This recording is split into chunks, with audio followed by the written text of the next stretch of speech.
Trump's first U-turn shocks US, as questions swirl over whether Mujtaba's playbook is even more dangerous than his father's. The same US that demonized Iran is now desperately dumping 140 million barrels of its oil to stop a price spiral it helped unleash. In a 30-day Hail Mary, Washington scraps its own sanctions to shield the war-hit economy from the blowback of its Iran gamble. From maximum pressure to maximum panic, America's Iran strategy looks less like a plan and more like a freefall on fast forward. US is now unlocking Iran's once-forbidden barrels, a move that lays bare how Trump's war gamble has left America's own economy short of breath. Washington is scrambling to ease oil pressures as Middle East fighting sends shockwaves through global energy markets and keeps prices painfully high worldwide.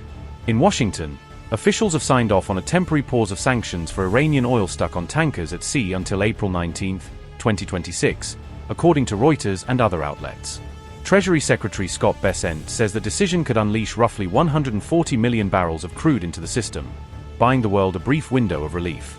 Scott Bessent's post on X read, and I quote, "Iran is the head of the snake for global terrorism, and through President Trump's Operation Epic Fury, we are winning this critical fight at an even faster pace than anticipated." In response to Iran's terrorist attacks against global energy infrastructure, the Trump administration will continue to deploy America's economic and military might to maximize the flow of energy to the world, strengthen global supply, and seek to ensure market stability. Today, the Department of the Treasury is issuing a narrowly tailored, short-term authorization permitting the sale of Iranian oil currently stranded at sea. At present, sanctioned Iranian oil is being hoarded by China on the cheap. By temporarily unlocking this existing supply for the world, the United States will quickly bring approximately 140 million barrels of oil to global markets, expanding the amount of worldwide energy and helping to relieve the temporary pressures on supply caused by Iran.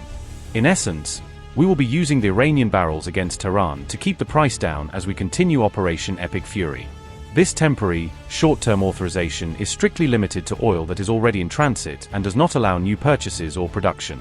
Further, Iran will have difficulty accessing any revenue generated, and the United States will continue to maintain maximum pressure on Iran and its ability to access the international financial system. So far, the Trump administration has been working to bring around 440 million additional barrels of oil to the global market, undercutting Iran's ability to leverage its disruptions in the Strait of Hormuz. President Trump's pro-energy agenda has driven U.S. oil and gas production to record levels, strengthening energy security and lowering fuel costs. Any short-term disruption now will ultimately translate into longer-term economic gains for Americans, because there is no prosperity without security, unquote.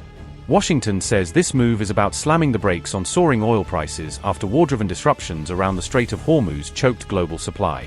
Officials estimate that unleashing these stranded barrels would only steady the market for roughly 10 to 14 days, a short breathing space in a much longer crisis.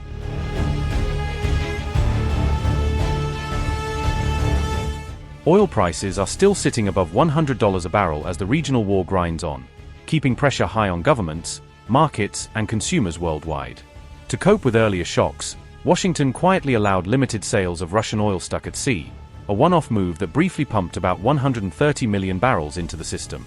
Now, officials are eyeing a similar waiver system for Iranian crude parked offshore, permitting tightly controlled sales without formally lifting sanctions on Tehran.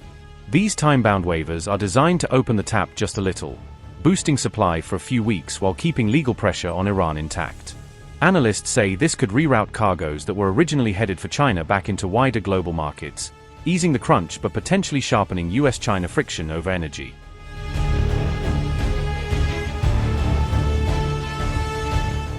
Washington's latest shift is designed to chip away at Iran's grip over shipping routes through the Strait of Hormuz by keeping tankers moving despite the war. The US Treasury stresses that its priority is to boost actual oil supply, not to micromanage markets, as it tries to cushion the blow from disrupted flows. Officials are also weighing fresh drawdowns from the Strategic Petroleum Reserve to shore up supply on top of the emergency barrels already released. By Washington's own estimates, the conflict has torn open a supply gap of up to 14 million barrels a day, a staggering hole for the global system to absorb. Trump has publicly hailed allies backing measures to secure vital sea lanes and help steady global markets as the Iran war drags on. Japan's Prime Minister Sanae Takaichi has signaled she is ready to assist, focusing on keeping regional energy shipments moving safely. Tokyo is considering sending advanced naval mine clearing units and escorts to protect tankers from threats along key Gulf routes. Japan is also expected to dip into its own petroleum reserves, adding barrels to the system to help ease emerging shortages. US officials, meanwhile, are criticizing China for cutting fuel exports, portraying Beijing as an unreliable supplier at a moment of crisis. The picture that emerges is one of urgent, high-stakes coordination as governments scramble to safeguard energy security amid intensifying tensions. Even so, Trump has ruled out any ceasefire with Iran, insisting the Strait of Hormuz will open itself eventually as US firepower and pressure continue.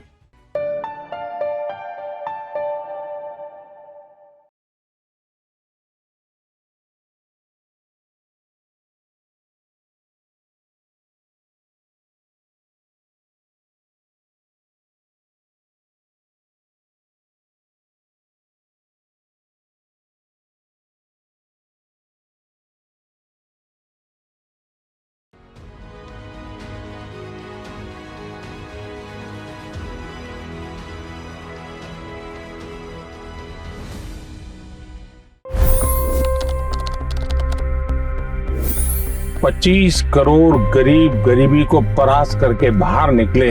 For the good of our nation, let's work together and let's truly make America great again. The fastest news breaks. Requested PM saying that look, you will have to speak to Putin and to Zelensky. The biggest news makers. The relationship with India is probably the most important bilateral relationship the US will have for the rest of this century. The capital delivered quite an election result today.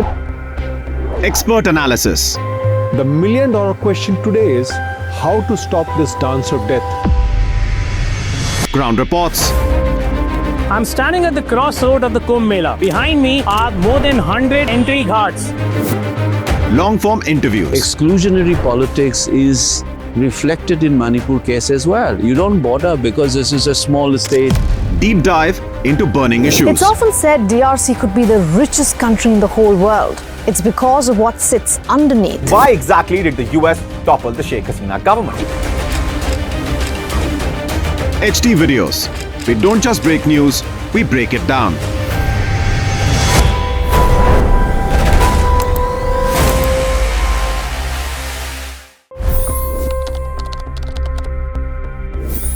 $25 crore गरीब गरीबी को परास्त करके बाहर निकले। For the good of our nation, let's work together and let's truly make America great again.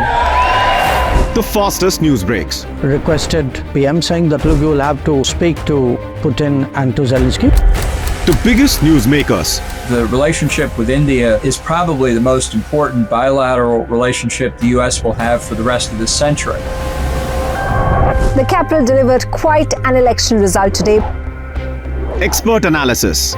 The million-dollar question today is how to stop this dance of death. Ground reports. I'm standing at the crossroad of the Kumbh Mela. Behind me are more than 100 entry ghats. Long-form interviews. Exclusionary politics is reflected in Manipur case as well. You don't bother because this is a small state. Deep dive into burning issues. It's often said DRC could be the richest country in the whole world. It's because of what sits underneath. Why exactly did the US topple the Sheikh Hasina government? HD videos. We don't just break news, we break it down.